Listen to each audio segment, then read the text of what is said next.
On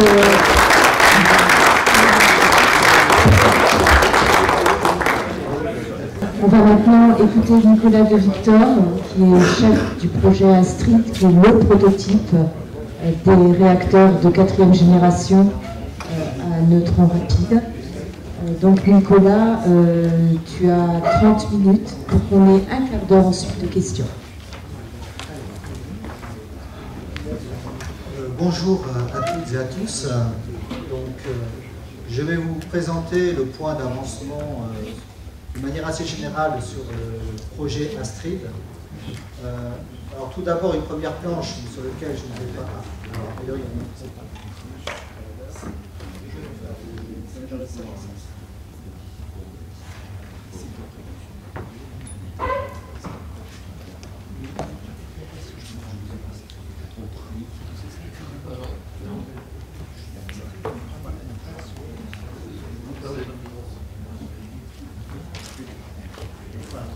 La première planche, en fait, c'est pour resituer pourquoi on travaille dans le cadre du programme, sur le programme Astrid aujourd'hui, mais je vais aller assez vite, puisque cet après-midi, en début d'après-midi, Bernard Roulis du CEA va aller plus dans les détails sur ces différentes questions. Alors, si on travaille à la demande du gouvernement sur le programme Astrid aujourd'hui, c'est dans une logique de donner une perspective de durabilité au nucléaire. Alors, qu'est-ce que cela signifie, la durabilité du nucléaire? Alors, il ne faut pas prendre les dates, elles sont vraiment, c'est marqué, hein, c'est indicatif. Aujourd'hui, on a un parc de REP avec certains un monorecyclage du plutonium, d'autres uniquement avec du combustible dioxyde. Et la première question, c'est déjà de mieux valoriser les matières à ce jour, les matières à la fois uranium et puis plutonium. Donc, le premier besoin, c'est de passer vers le multirecyclage du plutonium. Donc, pour cela, on a un retour d'expérience avec Phoenix, Super Phoenix et puis Rhapsody aussi, en France, et pour aller à une échelle supplémentaire, donc on a besoin de continuer cette rupture sur le réacteur, et c'est l'objet du projet Astrid sur lequel je vais revenir après.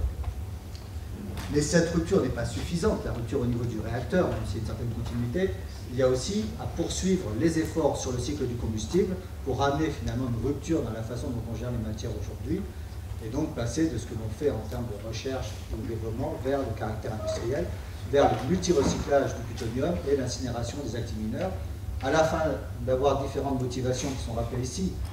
Au niveau du réacteur, c'est l'optimisation de l'utilisation des ressources, maintenir un certain niveau d'indépendance énergétique, tout en faisant attention à la partie économique, et ça, ça fait partie des sujets qu'on discute aussi avec l'ADGEC sur les modèles économiques associés. Et puis ensuite, l'étape suivante, que l'on développe en parallèle, c'est la réduction de la quantité de déchets, l'optimisation du stockage, et apporter des compléments aussi vis-à-vis de l'acceptabilité du nucléaire dans le public, qui est un point important. Donc, le programme de 4e génération, c'est un volet réacteur plus le cycle, c'est le cycle, et en particulier en France, qui pousse en tout cas le travail dans ce domaine.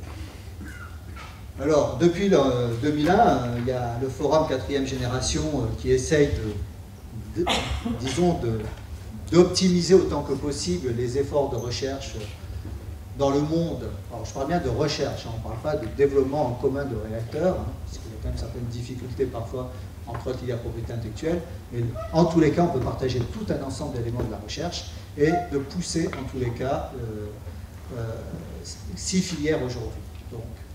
Alors, je ne vais pas m'attarder sur les réacteurs à neutrons rapides dans cette planche. Les autres filières, donc il y en a 2 qui sont associées à des cycles du combustible ouvert, donc les réacteurs à très haute température avec un cloud porteur gaz, et puis les réacteurs au supercritique. Donc il y a eu dans le passé un effort en particulier, lui, piloté par Areva, avec entre autres le projet Antares. Aujourd'hui c'est un peu en stand-by, puisqu'on est arrivé à un certain niveau de développement. La question d'aller plus loin nécessite de trouver un client, et aujourd'hui, bon, il y a des discussions dans certains pays, en particulier. L'intérêt, ce n'est pas cette fois-ci la durabilité des matières, c'est surtout la haute température et d'autres utilisations de l'énergie nucléaire, comme la valorisation de la chaleur ou les questions de production d'hydrogène, un moment aussi sur lequel on a travaillé, puisque c'est un vecteur. Voilà. Ensuite, les 4 autres filières, réacteurs à sel fondu, réacteurs refroidis au plomb, réacteurs refroidis au gaz et réacteurs au sodium, eux sont associés avec un cycle fermé. Donc ils peuvent répondre à la question de la durabilité des matières. Donc en France, comme tout le monde le sait, on a un effort particulier sur les réacteurs à sec fondu, parce qu'on a une demande de préparer des réacteurs, je dirais, potentiellement déployables d'un point de vue industriel au début de la deuxième moitié du siècle. Et on va y revenir, alors que sur les 3 autres réacteurs en spectre rapide, il n'y a pas eu à ce jour de réalisation avec ces câbles porteurs. Donc, cette analyse a été partagée à différents niveaux. Là, je mets juste l'extrait, disons, de l'analyse faite par le groupe permanent de sûreté et puis l'IRSN dans des éléments qui sont publiés. Par rapport à la demande d'un système déployable à la fin de la première moitié du siècle, au début de la deuxième moitié du siècle, seuls les réacteurs de type SFR présentent un niveau de maturité suffisant. Donc c'est pour cela qu'on met l'accent principalement dessus. Si on se donne une option de déploiement beaucoup plus lointaine, si on met les moyens pour la R&D, des éléments différents pourraient être apportés, en tout cas dans l'analyse. Donc c'est pour cela qu'aujourd'hui le CEA mène ses efforts essentiellement sur le développement des RNA. On mène une veille dans les autres systèmes, en particulier on contribue au Forum Génération 4 à peu près, on contribue à tous les systèmes.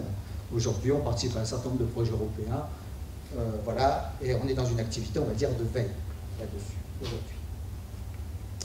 Alors, je pense que beaucoup de gens savent, mais juste...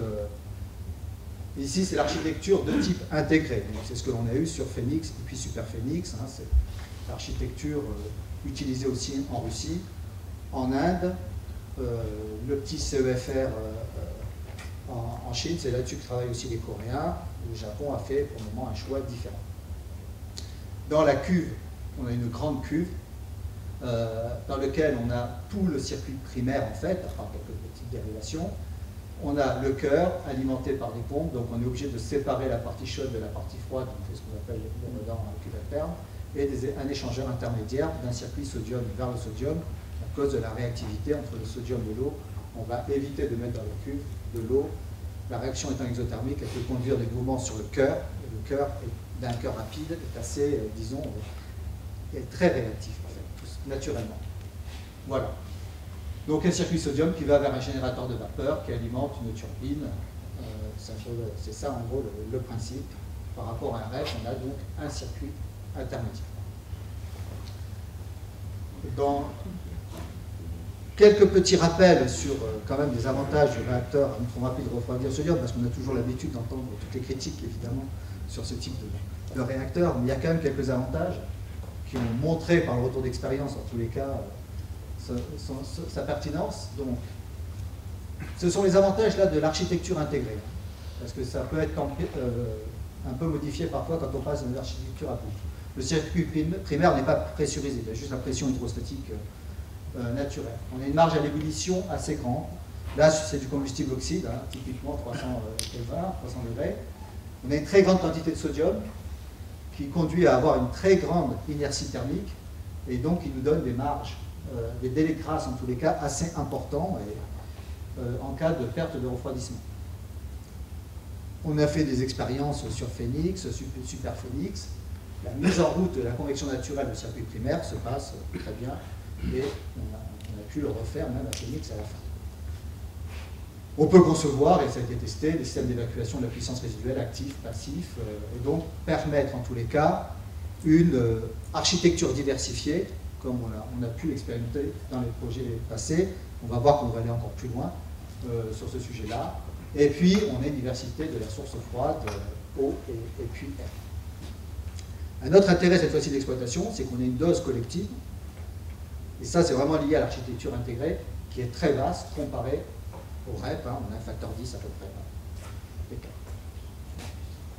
Alors, Astrid, Advanced Sodium Technological Reactor for Industrial Demonstration, donc on le qualifie d'un démonstrateur technologique. Ce n'est pas une tête de série d'une filière commerciale, c'est un réacteur, donc je vais y revenir après à peu près vous présenter quelques-unes de ses caractéristiques. On part du retour d'expérience, de Rhapsody, Phénix, Super Phénix, mais aussi tous les événements que l'on connaît sur les réacteurs similaires dans le monde, mais aussi de ce qui s'est produit sur d'autres types de réacteurs pour l'intégrer dans l'architecture et l'architecture de sûreté, donc entre autres Fukushima. Et puis, sur cette base de retour d'expérience, on a identifié un certain nombre de faiblesses et on a cherché des innovations pour répondre à ces faiblesses. Donc, je vais en lister quelques-unes. En particulier, il y a deux domaines dans lesquels on souhaite faire des progrès. Bon, quand on parle de génération de réacteurs, si on parle de Phénix, Super Phénix, on était à la génération 2, et puis on dit qu'on veut passer à la génération 4. Donc, il y a un saut à faire en tous les cas en termes de sûreté. Un autre axe très important aussi dans la conception, c'est l'opérabilité. Je dirais que si on veut donner confiance à utilities comme EDF, mais aussi c'est un challenge pour tous les exploitants nucléaires dans le monde, c'est qu'il faut augmenter significativement la confiance dans le taux de disponibilité de ce type de réacteur. Super Phénix, bon, voilà, hein, il y a eu différents aléas administratifs et techniques qui font que le taux de disponibilité n'est pas très bon. Phénix a eu un très bon taux de disponibilité au début, puis après ça s'est dégradé, mais on était aussi le début de l'histoire des réacteurs trop rapides. Voilà. BN600 est un réacteur qui a d'excellentes performances. On sait aussi que ce n'est pas les mêmes niveaux de surveillance en exploitation que l'on a nous. Donc il faut trouver le bon équilibre dans le montage et l'architecture. Voilà. Donc en tous les cas, ce sont deux gros challenges. La sûreté et puis augmenter l'opérabilité. Ce sont les deux énormes challenges. Quand on parle du programme Astrid, ce n'est pas que le réacteur aussi. Astrid, comme c'est un démonstrateur technologique qui est là pour préparer derrière un déploiement commercial, ben, en fait, Astrid est une étape. Il est là pour tester, qualifier des options de sûreté innovantes en vue de la filière. Il va être là aussi pour qualifier les combustibles pour la filière. Aujourd'hui, quand on discute avec EDF sur les performances attendues du réacteur commercial, bon, bah, il va falloir monter les performances en termes de burn-up, etc. Voilà. Il y a aussi le nucléaire. Bon, c'est quand même un domaine où l'État a un rôle important. Il n'y a pas que le utilities qui définit le rôle du nucléaire. Et en tous les cas, nous, on travaille dans le cadre de lois. Hein, ce sont des lois qui encadrent ce que l'on fait sur Astrid. Hein, ce n'est pas... C'est pour ça que c'est le CEA qui pilote ce programme. Donc, il y a des questionnements sur l'évolution, et Bernard y reviendra cet après-midi, mais sur l'évolution, donc, différents scénarios possibles. Et on peut être amené à avoir dans le parc des réacteurs qui pourraient avoir un rôle de transmutation, réduire la quantité de déchets, des réacteurs qui peuvent être là pour mieux contrôler finalement le stock de plutonium, etc. Et donc des combustibles adaptés. Donc il faudra les qualifier, ces combustibles, et ça fait partie du cahier des charges, donc d'Astrid, de pouvoir qualifier des combustibles adaptés. De même, le réacteur commercial a un objectif de durée de vie de 60 ans. 60 ans, aujourd'hui, sur la base de retour d'expérience de Phénix, Super Phénix, et puis, même si vous verrez que le planning a un petit peu évolué, et qu'on retarde un petit peu de certaines choses, la R&D expérimentale pour justifier 60 ans, elle est très longue. Donc, c'est Astrid qui va permettre de finaliser la démonstration. On va déposer un dossier avec un objectif de durée de vie de 60 ans, on va apporter la démonstration pour 40 ans, et on va profiter des visites décennales pour compléter le dossier. Voilà. Confirmer les performances des innovations, en vue d'optimiser la conception des réacteurs commerciaux au plan technico-économique. Aujourd'hui, on se donne un objectif très important sur Astrid. C'est l'élimination en pratique de la perte sur une longue durée de la fonction, je parle bien de la fonction, pas de système, de la fonction d'évacuation de la puissance résiduelle. Cet objectif donc, nous conduit aujourd'hui, à cause d'incertitudes sur les performances de certains échangeurs passifs, de certains composants, nous conduit à envisager d'avoir 5 systèmes d'évacuation de la puissance résiduelle dans la cuve principale. 5, ça fait beaucoup quand même. Hein. Bon, mais simplement, c'est lié aux incertitudes sur la performance de certains composants. Et ça, avec le programme Astrid, on doit être capable d'améliorer ça, et clairement, le réacteur commercial, il n'y en aura pas 5. Hein. Voilà, on aura moins. Voilà. On a prévu de mettre un système autour de la cuve de sécurité aussi en redondance pour les situations multiples en cas d'accident grave, puisque nous devons faire l'hypothèse que même si la probabilité est très faible, la vraisemblance est faible, nous devons dans tous les cas à la conception, et ça c'est vrai quelle que soit la technologie de réacteur, faire l'hypothèse et si ça se produit. Qu'est-ce que l'on met? Qu'est-ce qui se passe? Car l'objectif c'est pas de déplacement des populations autour du site.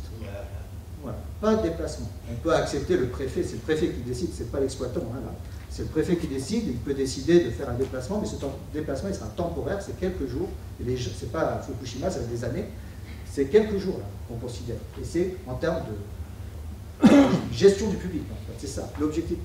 Objectif que l'on a quasiment déjà sur le PR. Donc, Astrid, par son retour d'expérience, va, en tout cas, nous permettre de faire une optimisation des réacteurs commerciaux au plan technico-économique. C'est pour ça que c'est un démonstrateur technologique, ce n'est pas une tête de cercle. Et puis, on en parle tous tout le temps, et que la presse, là, bon, il faut arriver à donner confiance dans les coûts de la filière. Voilà. Donc, Astrid, c'est un démonstrateur technologique qui va coûter très cher, ça on le sait, mais il est là pour donner une confiance dans l'évaluation des coûts de la filière. Ça fait partie de nos objectifs aussi. Coût de construction et coût d'exploitation. Voilà. Alors, quelques innovations. Alors, la réactivité des cœurs à neutrons rapides est bien connue. Dans les cœurs, et ça c'est vrai quels que soient les réacteurs rapides, hein, je dirais, la dégradation en général, enfin, pour les cœurs qu'on avait fait dans le passé avec des coefficients de vidange de l'ordre de quelques dollars, hein, 5 $ par exemple. En tous les cas, ça veut dire qu'en cas de dégradation, alors ça va dépendre si on est en perte de refroidissement ou en perte en top, puisqu'il faut prendre en compte toutes les familles, quelle que soit leur vraisemblance, on a des excursions neutroniques au début qui conduisent à la dégradation du combustible. On a réussi à proposer un cœur qui on considère à sûreté améliorée, un cœur à faible vidange, hein, on est en best estimate, en valeur best estimate négatif, avec des incertitudes en base positive, mais qui conduit en fait à éviter le pic neutronique initial. Et dans ce cas-là, de rentrer dans une dégradation de type thermique du combustible, comme dans les restes. Alors, ce que je vous dis là, c'est un cœur qui est quand même théorique, on fait plein d'études, il y a la qualification quand même qui est à finaliser. Il y en a un qui est un expert qui n'est pas loin de là. Donc aujourd'hui, en tous les cas, on a de plus en plus confiance, mais il y a des essais à mener pour confirmer tout cela. Le deuxième sujet, c'est la réactivité entre le sodium et l'eau. Tout le monde a vu sur YouTube les petits films. Donc, des réactions de sodium au niveau du générateur de vapeur, à part Superphénix, tous les réacteurs qui ont fonctionné une certaine durée en ont connu. Sur Phénix, il y en a eu 5, on a su les gérer. C'est un problème surtout de disponibilité pour les exploitants, en tous les cas, qui ont connu ça. Mais ça concerne, comme on dit en anglais, c'est une problématique en tous les cas pour le décideur, pour l'autorité de sûreté. Donc on est en train de développer un système de conversion d'énergie avec un gaz. Donc on remplace l'eau par un gaz. Donc on a une turbine en gaz, cycle de Brayton, on est en train de travailler dessus, et en tous les cas on élimine le risque de réaction sodium-eau au niveau du générateur de vapeur, où là la frontière entre les deux est en fine. Voilà. Donc ça c'est un gros programme, on a des premières maquettes, je crois que j'ai une image à la fin. Le troisième enjeu aussi fort, ça c'est la célèbre lettre de M. Lavry, c'est améliorer l'inspectabilité en service. On est en sodium, c'est opaque. Donc on a fait énormément de choses, des premières mondiales, je dirais, sur Phénix. On a fait des choses qui n'étaient pas prévues à la conception. Mais là, dès la conception, nous intégrons ces contraintes d'inspectabilité. Donc on a prévu sur la dalle des accès spécifiques pour pouvoir amener des porteurs robotiques qui vont apporter. Donc il faut développer ces porteurs pour qu'ils puissent fonctionner en sodium à 200 degrés à peu près, hein, parce que là c'est des inspections à l'arrêt, ou 180 degrés, amener des capteurs au plus près des soudures qui participent à la démonstration de sûreté. Et donc on veut être capable de pouvoir apporter des capteurs. C'est à la fois dans une optique de préservation de l'investissement, mais aussi donc de la sûreté. Donc ça c'est un axe important de développement avec un certain nombre de partenaires. Les accidents graves. Donc les accidents graves, donc on les prend en compte à la conception. On a étudié différents types de récupérateurs. On a finalement fait le choix du récupérateur interne à la cuve, in fine. On a une structure quand même hyper statique et mécanique assez épaisse et importante entre la zone du cœur et puis le récupérateur. Donc, dans la démonstration de sûreté, il faut qu'on soit robuste et qu'on puisse démontrer que le corium qui est en haut, vu la quantité de plutonium, si on laisse le bain tel quel, on a des risques de réactivité. Il faut qu'il puisse évacuer vers ce récupérateur qui peut accueillir 100% du corium dans un état neutronique, disons, maîtrisé.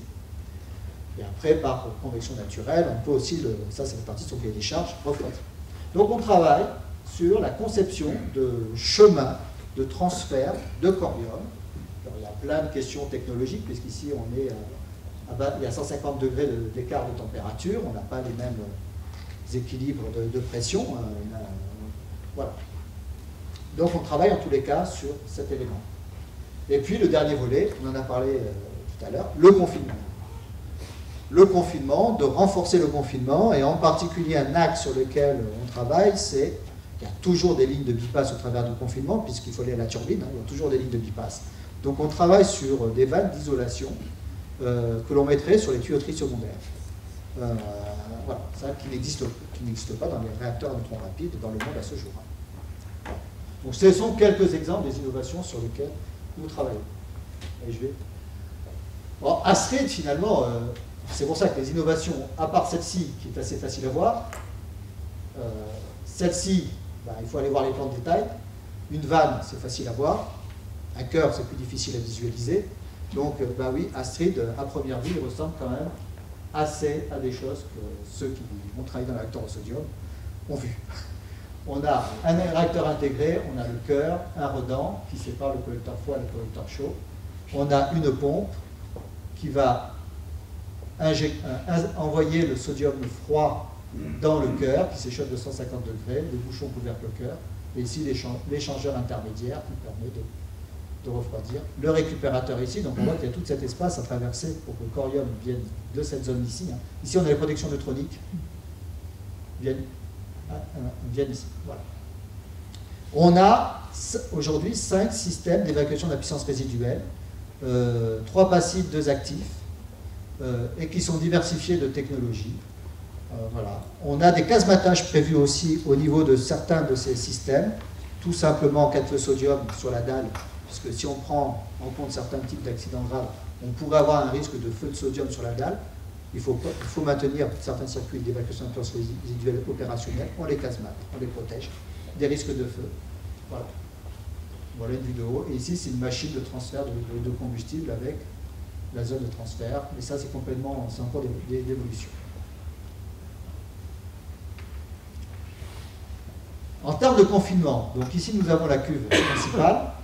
Ici, nous avons le grenier et une table polaire.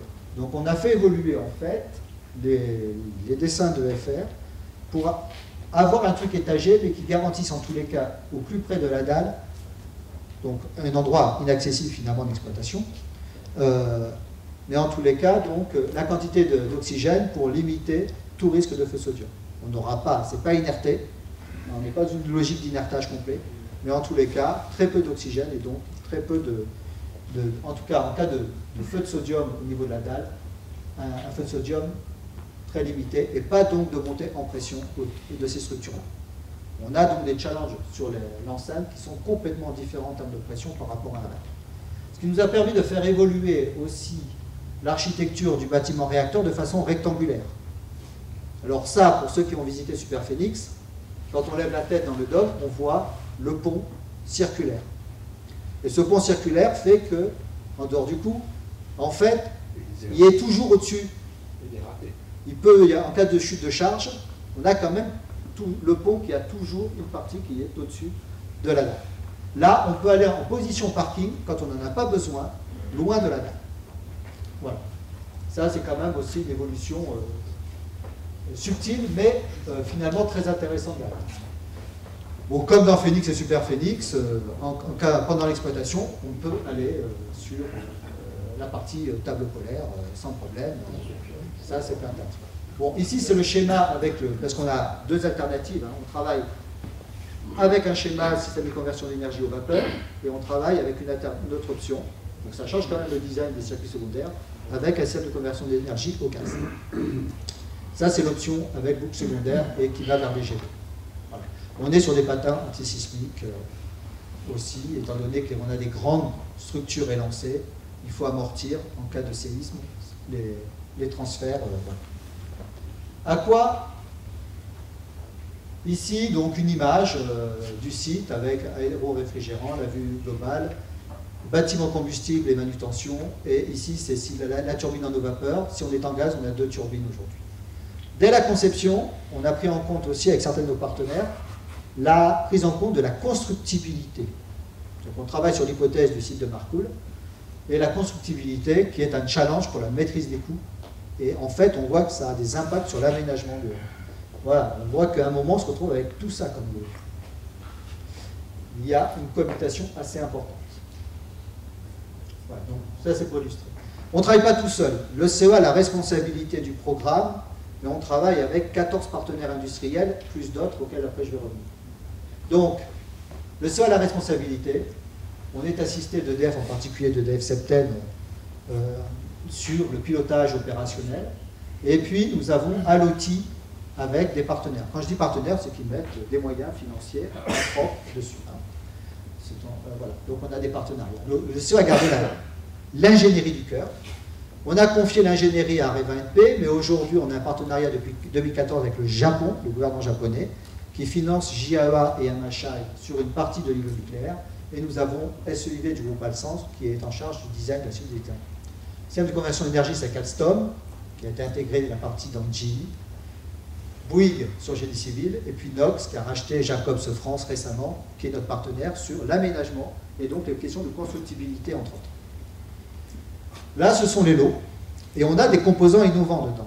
Donc il faut regarder la maturité de ces composants innovants, et donc nous avons développé un autre niveau de partenaires qui sont ici, qui eux travaillent que sur des composants spécifiques.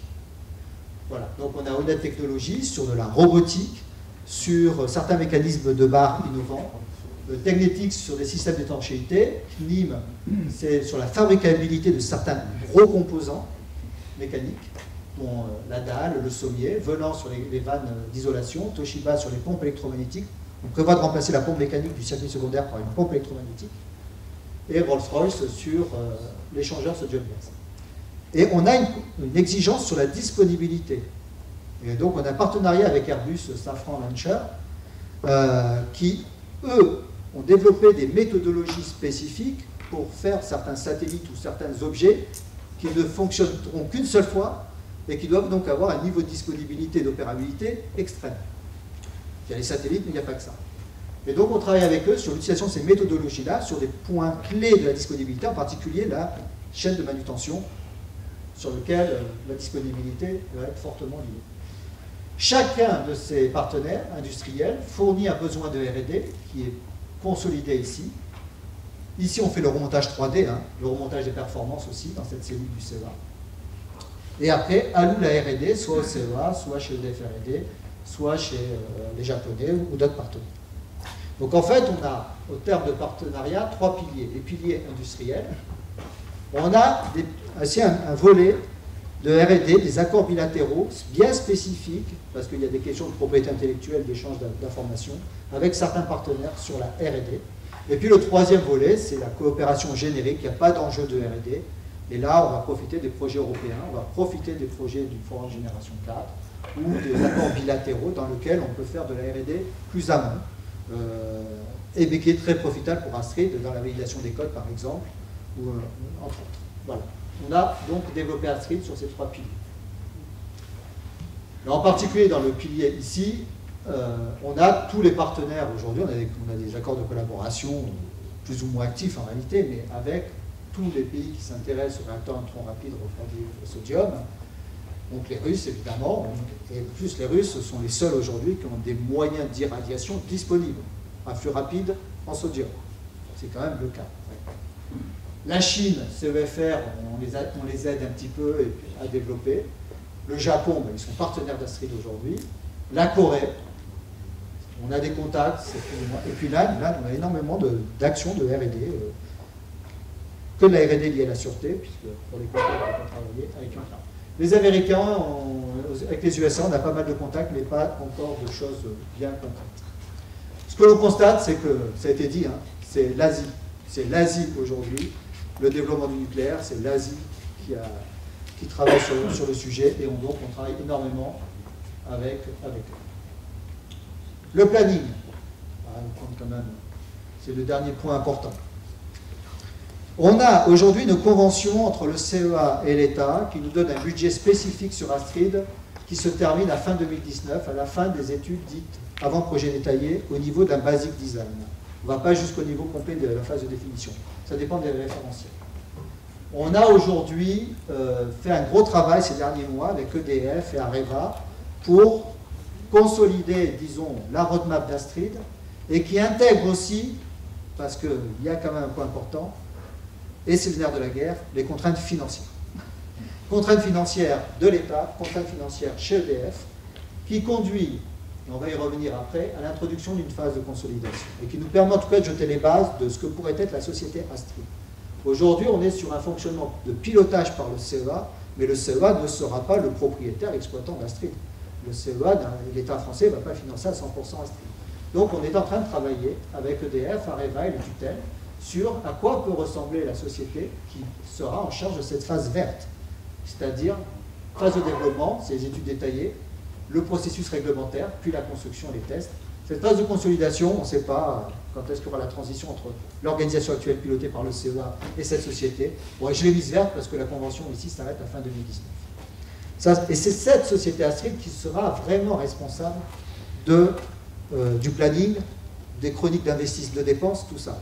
Donc on a des hypothèses, mais ces hypothèses sont en discussion avec nos partenaires. Cette phase de consolidation, elle a plusieurs objectifs. Et pas que la prise en compte de contraintes financières. Le retour d'expérience de projets nucléaires en France aujourd'hui et des dérives dans le temps de chantier montrent que, et donc des surcoûts gigantesques, parce que dès qu'on commence les chantiers, qu'on a des délais, les surcoûts sont de sans commune mesure avec les surcoûts quand on est dans les études de conception. Un élément, c'est qu'il faut bien préparer le tissu industriel. Et sur les réacteurs au sodium, la préparation du tissu industriel, eh ben, la dernière fois, c'était Superphénix en France. Hein. Donc, il y a un gros travail à faire, encore plus important que sur les réacteurs. Ensuite, on a des innovations. Ces innovations, on est quand même sur un programme qui va coûter quelques milliards d'euros. Donc, en fait, avant d'investir, il faut s'assurer des performances de certaines innovations. Et pour cela, on a lancé un programme d'investissement de certaines installations expérimentales ou de rénovation qui, hélas, malgré nos efforts, ne seront pas opérationnelles avant 2020. Donc ça nécessite de faire un programme de qualification, de vérification des performances des innovations dans la période 2021-2023, enfin 2020-2023. Voilà. On ne voit pas les investisseurs mettre quelques milliards tant qu'on n'a pas vérifié certaines performances. Et donc, on sait d'où cette phase de consolidation qui a été rajoutée. Et donc, ça fait le lien avec le dernier point qui est on a investi dans un certain nombre d'installations nouvelles où, voilà, je me suis trompé, c'est dans ce transparent. Non, c'est ça, oui. Et puis la rénovation de Mazurka. C'est que j'ai changé l'ordre. Voilà. Donc Mazurka qui est en cours de rénovation pour la qualification neutronique du cœur CAV. On est en train, avec des partenaires, de réfléchir au montage financier pour faire une nouvelle installation d'études de comportement du corium, pas uniquement en eau vapeur, mais aussi en sodium. Et puis tout un ensemble de boucles. Donc quelques-unes sont opérationnelles. En fait, les boucles en simulant, ici, on a une vue 360 degrés échelle 1/6 du collecteur chaud d'Astrid. Et avec les premières expériences sur le plan hydraulique. Ici, c'est Diademo dans lequel on est en train c'est sodium-gaz, des modules d'échange entre sodium et gaz, en train de qualifier les modules d'échange. C'est en cours sur cadrage. Et puis, la plus grosse pompe électromagnétique en Europe, qui a été construite et qui est en cours de démarrage, qui est en cours de démarrage actuel. Et le dernier point, tout ça c'est suivi, mais ça je passe, c'est public, ces documents-là, sur l'avancement. Et puis le Grand Prix Sven, cette année, qui a validé la qualité du dossier de fin d'APS. Et puis on a eu, fin 2015, l'autorisation par les tutelles de rentrer en phase d'APD, Basic Design. Voilà. Nous sommes en train de préparer le post-2019 actuellement. Merci beaucoup.